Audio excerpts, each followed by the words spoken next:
Diduga korsleting, ruang cuci darah RSUD Dr. M. Haulusi Ambon terbakar. Ruangan cuci darah milik RSUD Dr. M. Haulusi di kawasan Kudamati, Kecamatan Nusaniwe, Kota Ambon terbakar pada Jumat 15 September 2023 pagi. Kebakaran yang terjadi sekitar pukul 8:30 waktu Indonesia Timur diduga akibat korsleting listrik.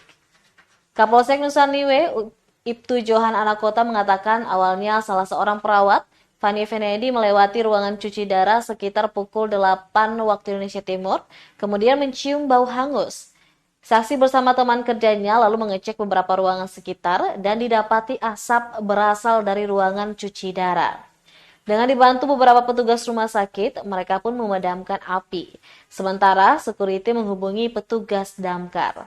Dikatakannya sekitar pukul 8:30, sebanyak 4 unit mobil damkar Kota Ambon tiba di lokasi kejadian. Dugaan sementara penyebab kebakaran karena korsleting listrik. Sementara itu, pantauan tribunambon.com sekitar pukul 12:54 waktu Indonesia Timur di lokasi terlihat ruangan yang terbakar hanya berukuran sekitar 3 kali 4 meter. Tak ada korban jiwa atas kejadian tersebut, namun kerugian ditaksir sekitar 4 juta rupiah.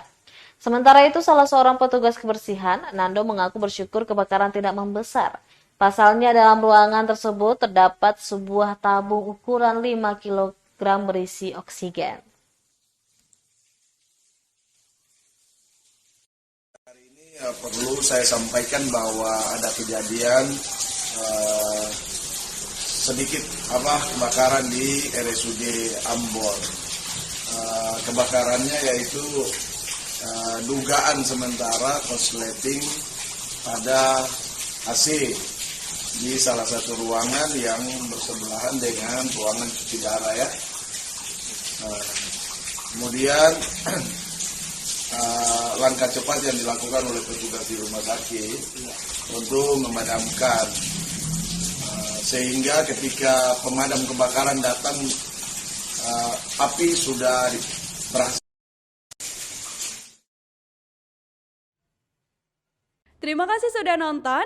Jangan lupa like, subscribe, dan share ya.